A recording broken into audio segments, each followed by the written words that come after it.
নমস্কার, নিউজ ভ্যানগার্ডের এক নজরে 25 আপনাদের সকলকে স্বাগত। আমি সুপ্রীতি রয়েছে আপনাদের সঙ্গে। বাড়িতে পৌঁছাবে ইডি এমন খবর ছিল আগে থেকেই, এবং তাই রাতের অন্ধকারে বাড়ি ছেড়ে পালালেন ঝাড়খণ্ডের মুখ্যমন্ত্রী হেমন্ত সোরেন। যদিও সাত সকালেই মুখ্যমন্ত্রীর বাড়ি ঘেরাও করেছিল ইডি, তবে তদন্তকারী দল হেমন্ত সোরেনকে না পেলেও সূত্রের খবর অনুযায়ী বুধবার ইডির দপ্তরে হাজির হবেন মুখ্যমন্ত্রী হেমন্ত সোরেন।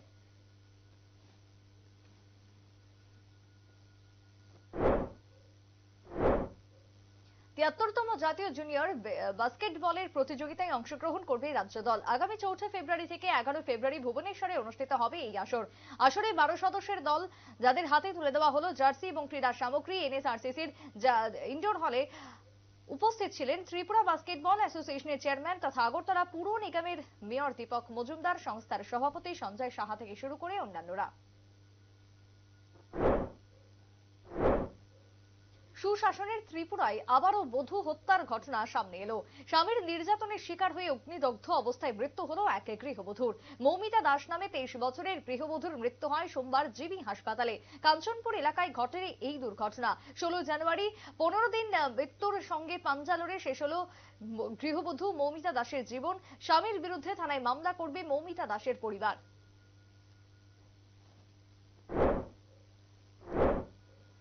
আসন্ন লোকসভা নির্বাচনকে সামনে রেখে প্রস্তুতি শুরু করে দিয়েছে শাসক দল বিজেপি। পশ্চিম ত্রিপুরা আসনে এবং পূর্ব ত্রিপুরা আসনে ভোটারদের নিয়ে শুরু হয়েছে পর্যালোচনা বৈঠক। বিজেপি প্রদেশ কার্যালয়ে নব ভোটারদের নিয়ে আলোচনা চক্রে উপস্থিত ছিলেন বিজেপি রাজ্য সভাপতি রাজীব ভট্টাচার্য সহ অন্যান্যরা। 25 জানুয়ারি কলঙ্কজনক ঘটনার সাক্ষী ছিল শৈব তীর্থ ঊনকোটি। এসআইয়ের নিযুক্ত বেসরকারি নিরাপত্তা সংস্থার এসআইএস নিরাপত্তা কর্মীর হাতে রক্তাক্ত হয়েছিল 10 বছরের নাবালক। ঘটনার তীব্র নিন্দা জানিয়ে সঠিক তদন্তক্রমে এসআইএস নিরাপত্তা কর্মীর দৃষ্টান্তমূলক শাস্তির দাবি জানালো রাষ্ট্রীয় হিন্দু সংগঠন ঊনকোটি জেলা কমিটি। পাশাপাশি পুরনাথে এবং পর্যটকদের আতঙ্কিত না হয়ে ঊনকোটি আসার আহ্বান জানিয়েছেন কমিটি। এদিকে 10 বছরের এই নাবালককে উন্নত চিকিৎসার জন্য আনা হয়েছে হাসপাতালে। সাংবাদিক সম্মেলনে উপস্থিত ছিলেন রাষ্ট্রীয় হিন্দু সংগঠন কমিটির সম্পাদক সুরজিৎ সিনহা, জেলা সভাপতি শ্যামল সরকার সহ আরো অনেকেই। সপ্তম নর্থ ইস্ট বেঙ্গল এবার অনুষ্ঠিত হবে আগরতলায়। আগামী 26 ফেব্রুয়ারি থেকে শুরু হবে 4 দিন ব্যাপী এই উৎসব। 26 ফেব্রুয়ারি রবীন্দ্র ভবনে অনুষ্ঠানের উদ্বোধন হবে। 29 ফেব্রুয়ারি স্বামী বিবেকানন্দ ময়দানে হবে সমাপ্তি অনুষ্ঠান। অনুষ্ঠানে দেশের বিভিন্ন প্রান্ত থেকে প্রায় 1000 প্রতিনিধি অংশগ্রহণ করবেন। সোমবার মহাকরণে সাংবাদিক সম্মেলনে এই কথা ঘোষণা করলেন ক্রীড়ামন্ত্রী টিঙ্কু রায়। 2018 সাল থেকে ছাত্রছাত্রীদের সার্বিক প্রসারে জোর দিয়েছিল প্রধানমন্ত্রী নরেন্দ্র মোদী, যার নাম দেওয়া হয়েছিল পরীক্ষা পে চর্চা। এই বিষয়ে এবার ছাত্রছাত্রীদের মধ্য থেকে উপলব্ধি করলেন মুখ্যমন্ত্রী প্রফেসর মানিক সাহা। সোমবার তুলসীবতী বালিকা বিদ্যালয়ে অনুষ্ঠিত এক অনুষ্ঠানে মুখ্যমন্ত্রী সহ উপস্থিত স্কুলের শিক্ষক শিক্ষিকা অভিভাবক এবং ছাত্রছাত্রীরা উপলব্ধি করেন। পরে সাংবাদিকদের তিনি জানান, প্রধানমন্ত্রীর এই প্রয়াস আগামী দিনে প্রতিটি ছাত্রছাত্রী সহ অভিভাবক মহলকে প্রভাবিত করবে। কৃষ্ণনগর সিএনজি লাইনে দাঁড়িয়ে থাকা মারুতি গাড়িতে ধাক্কা মারল অপর একটি গাড়ি, যার ফলে গুরুতর আহত হয়েছে যাত্রী বহনকারী এক রিকশা চালক। গুরুতর আহত অবস্থায় রিকশা চালককে নিয়ে যাওয়া হয় হাসপাতালে। ওনার খবর কি থানার পুলিশ তদন্ত শুরু করে। এদিকে ঘটনার পর রাজধানীতে ট্রাফিক ব্যবস্থা নিয়ে আঙুল তুলেছে সাধারণ মানুষ।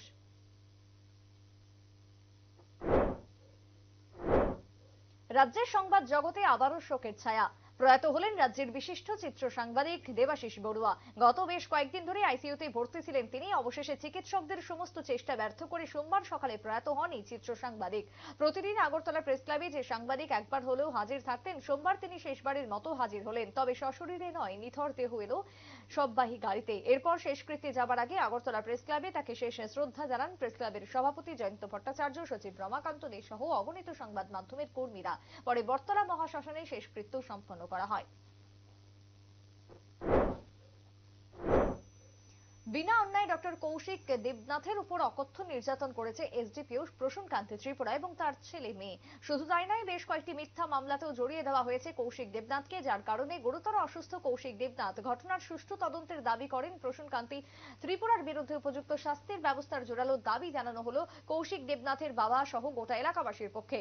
সোমবার পশ্চিম ত্রিপুরা জেলা পুলিশ সুপার কিরণ কুমারের কাছে ডেপুটেশন প্রদান করে এলাকাবাসী। ঘটনার সুষ্ঠু তদন্ত না হলে কৌশিক দেবনাথের বাবা মুখ্যমন্ত্রীর দ্বারস্থ হবেন বলে হুঁশিয়ারি দিয়েছেন। এই রাজ্যের ব্যতিক্রমী মহিলা ডক্টর শিপ্রা সেন নার্সিং পরিষেবায় নিযুক্ত থেকে অটিজম নিয়ে গবেষণা এবং পরে পিএইচডি লাভ করেন। সোমবার আগরতলা প্রেস ক্লাবে এক অনুষ্ঠানের মধ্য দিয়ে ডক্টর শিপ্রা সেনকে সংবর্ধনা জানানো হলো স্বর্ণদ্বীপ ওয়েলফেয়ার সোসাইটির পক্ষ থেকে। সংবর্ধনা জ্ঞাপন অনুষ্ঠানে উপস্থিত ছিলেন সমাজ কল্যাণ এবং যুব বিষয়ক দপ্তরের মন্ত্রী টিঙ্কু রায়, উপস্থিত ছিলেন বিশিষ্ট শিক্ষাবিদ রূপজিৎ দাস এবং আয়োজক কমিটির কার্যকর্তারা।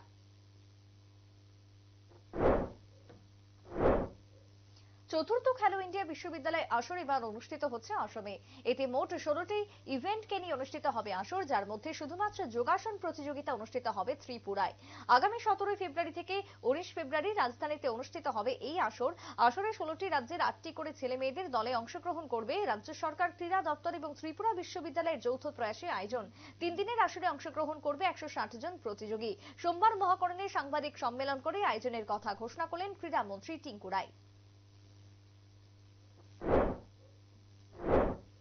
নেতাজি সুভাষচন্দ্র বসুর জন্মবার্ষিকী উপলক্ষে আগরতলা ইতিমধ্যেই পালিত হয়েছে, গোটা রাজ্যে পালিত হয়েছে নানান রকমের অনুষ্ঠান, যার মধ্যে ব্যতিক্রমে ছিল অল ইন্ডিয়া ডিএসও, যার কারণে এবছর অনলাইনে আয়োজন করা হয়েছিল তাদের বসে আঁকো প্রতিযোগিতার বিজয়ীদের হাতে পুরস্কার তুলে দেওয়া হলো সোমবার।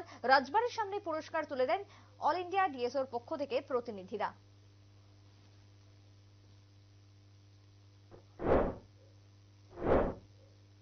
রাজ্যের সাধারণ মানুষের জমি সংক্রান্ত বিভিন্ন তথ্য সুরক্ষিত এবং অত্যাধুনিক করণের বিভিন্ন পদক্ষেপ হাতে নিয়েছে রাজ্য সরকার। উদ্যোগ এবার চালু হলো অত্যাধুনিক ল্যান্ড রেকর্ড রুমের। সোমবার এক অনুষ্ঠানের মধ্য দিয়ে পশ্চিম জেলা শাসক ডক্টর বিশাল কুমার উদ্বোধন করলেন। উপস্থিত ছিলেন এক্সিকিউটিভ ইঞ্জিনিয়ার প্রদীপ দেববর্মা, মস্তাকার তাপস বড়ুয়া সহ অন্যান্যরা।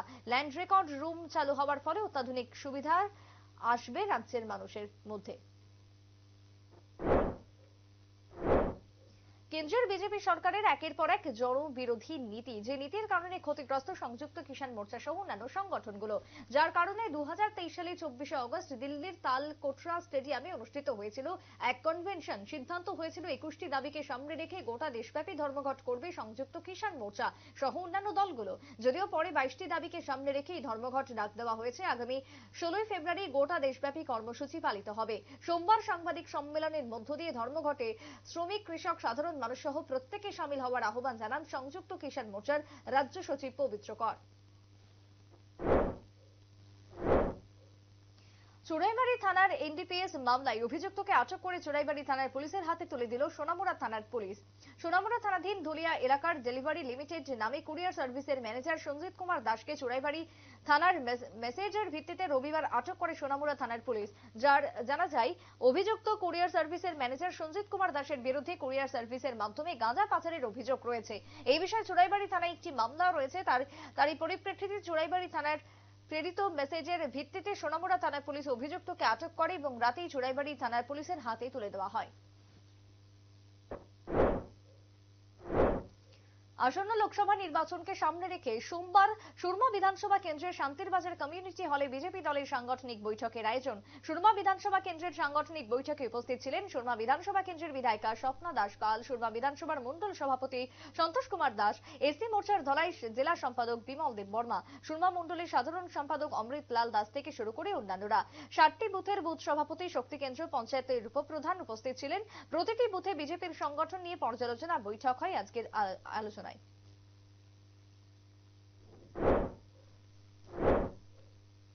সামনেই লোকসভা ভোট, খুব সম্ভবত এপ্রিলেই। তার আগেই দেশের 15টি রাজ্যের 56টি রাজ্যসভা আসনের নির্বাচন অনুষ্ঠিত হতে চলেছে।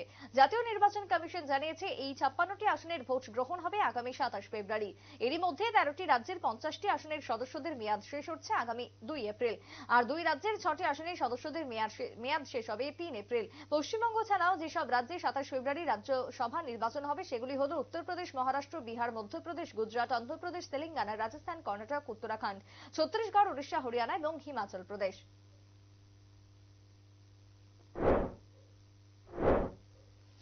রাজ্যে পথ অবরোধ যেন বর্তমান সময়ে ট্র্যাডিশনে পরিণত হয়েছে। এবার পাট্টা প্রাপকদের অতি সত্বর ডিমার্কেশন প্রদানের দাবি সহ বন্য হাতির তাণ্ডব থেকে সাধারণ মানুষকে রক্ষা করার জন্য প্রশাসনকে এগিয়ে আসতে হবে। এই দুই দাবির ভিত্তিতে অসম আগরতলা জাতীয় সড়কে অবরোধ, মুঙ্গিয়াকামিতে পথ অবরোধে সামিল জনজাতীয় অংশের মানুষজন। ঘটনা মুঙ্গিয়াকামি বাজার এলাকার অসম আগরতলা জাতীয় সড়কে। আজ মথার এক ঝাঁক নেতৃত্বরা গাছের লক জাতীয় সড়কের উপর ফেলে সড়ক অবরোধে সামিল হয়। যদিও বেশ কিছুক্ষণ অবরোধ চলার পর মহকুমা শাসক অভিজিৎ চক্রবর্তীর নিকট এক মেমোরেন্ডাম প্রদানের পর প্রশাসনিক হস্তক্ষেপে অবরোধ মুক্ত হয় জাতীয় সড়ক। তবে সোমবারের অবরোধে ব্যাপক সংখ্যক সাধারণ কর্মী সমর্থকদের পাশাপাশি তিপ্রামথার নেতৃত্বদের উপস্থিতি ছিল লক্ষণীয়।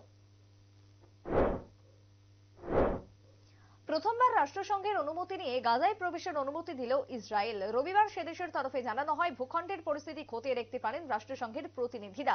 উল্লেখ্য, দিন কয়েক আগে ইসরায়েলের অভিযোগ এনেছিল যে হামাসের হামলার সঙ্গে যুক্ত রয়েছে রাষ্ট্রসংঘের কর্মীরা। তার জেরে রাষ্ট্রসংঘে অনুদান দেওয়া বন্ধ করেছে আমেরিকা সহ বেশ কয়েকটি দেশ। পাষণ্ড স্বামীর অত্যাচারে স্ত্রীর মুমূর্ষ অবস্থায় খবর পেয়ে গৃহবধূর পিতা তড়িঘড়ি রক্তাক্ত অবস্থায় নিয়ে আসে প্রথমে যাত্রাপুর থানার পুলিশের কাছে। পুলিশের পরামর্শে নিয়ে যায় তড়িঘড়ি কাছেলিয়া সামাজিক স্বাস্থ্য কেন্দ্রে। প্রাথমিক চিকিৎসার পর ডাক্তার রেফার করে আগরতলা জিবি হাসপাতালে। তবে আঘাত এতটাই গুরুতর, উন্নত চিকিৎসা না হলে এই মহিলাকে বাঁচানো কষ্টকর হবে। অপরদিকে পাষণ্ড মহিলাকে গ্রেপ্তার করার জন্য পুলিশের সঙ্গে সঙ্গে ছুটে যায়। ঘটনা যাত্রাপুর থানা এলাকার বড়নারায়ণ গ্রামে। দীর্ঘ 3 দশক ধরে হাবল স্পেস টেলিস্কোপের লেন্সে ধরা পড়েছে বহু অভূতপূর্ব মহাজাগতিক দৃশ্য। এবার সেই টেলিস্কোপেই ধরা পড়ল দুই ছায়াপথের সংঘর্ষের আশ্চর্য দৃশ্য। কত দূরে ঘটেছে এই সংঘর্ষ জানা যাচ্ছে। পৃথিবী থেকে 57 কোটি আলোকবর্ষ দূরে অবস্থিত এই দুই ছায়াপথ, যার একটির নাম এনজিসি 6040, অন্যটি এলইডিএ 59,642। দুই ছায়াপথের সংঘর্ষে যে অনুপম দৃশ্য তা দেখে মুগ্ধ বিজ্ঞানীরা। দুই ছায়াপথের মধ্যে থাকা লাখ লাখ সূর্য সেই সংঘর্ষে যেভাবে লিপ্ত হয়েছে তা সত্যিই অনবদ্য।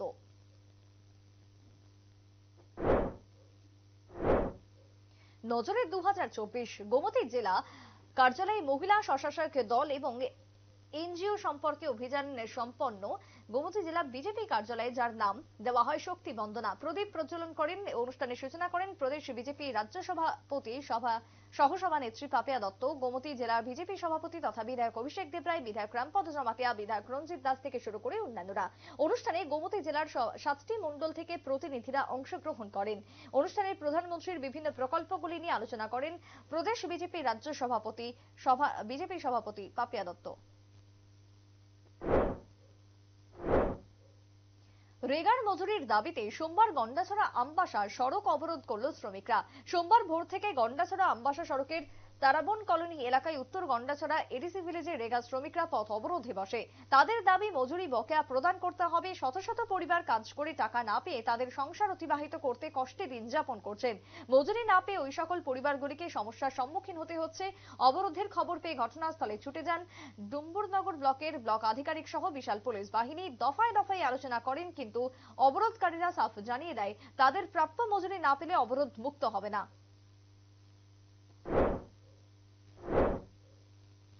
নীতিশ কুমারের ভুল বদলে বিহার হাতছাড়া কংগ্রেস সহ ইন্ডিয়া জোটের, তার মাঝেও লক্ষ্য অবিচল প্রদেশ কংগ্রেসের। সোমবার খোয়াই কংগ্রেস ভবনে আসেন ত্রিপুরা প্রদেশ কংগ্রেসের সভাপতি আশিস কুমার সাহা। পরবর্তীতে তিনি কংগ্রেস ভবনে এক বৈঠকে যোগ দেন। এদিন এই বৈঠকে ত্রিপুরা প্রদেশ কংগ্রেসের সভাপতি ছাড়াও তেলিয়ামুড়া জেলা কংগ্রেসের সভাপতি প্রদ্যুৎ ভট্টাচার্য, ব্লক কংগ্রেসের সভাপতি যতীন্দ্র গোপ থেকে শুরু করে কংগ্রেসের সামনের সারির নেতৃত্বরা উপস্থিত ছিলেন। প্রদেশ কংগ্রেসের সভাপতি বলেন, আগামী কর্মসূচিগুলিকে সঠিকভাবে বাস্তবায়ন বাস্তবায়ন করার লক্ষ্যে এবং সাংগঠনিক কাজকর্ম কিরকম ভাবে চলছে সেগুলির বিষয়ে পুঙ্খানুপুঙ্খ খোঁজ খবর নিতে তিনি খোয়াই কংগ্রেসের দলীয় অফিসে এসেছেন। এখন এই এক প্রশ্নের জবাবে শ্রী সাহা বলেন, আগামী লোকসভা নির্বাচনে ত্রিপুরা রাজ্যে সারা দেশে ইন্ডিয়া জোটকে সামনে রেখে এখনো জোটবদ্ধ হয়ে লড়াই করার প্রস্তুত চলছে।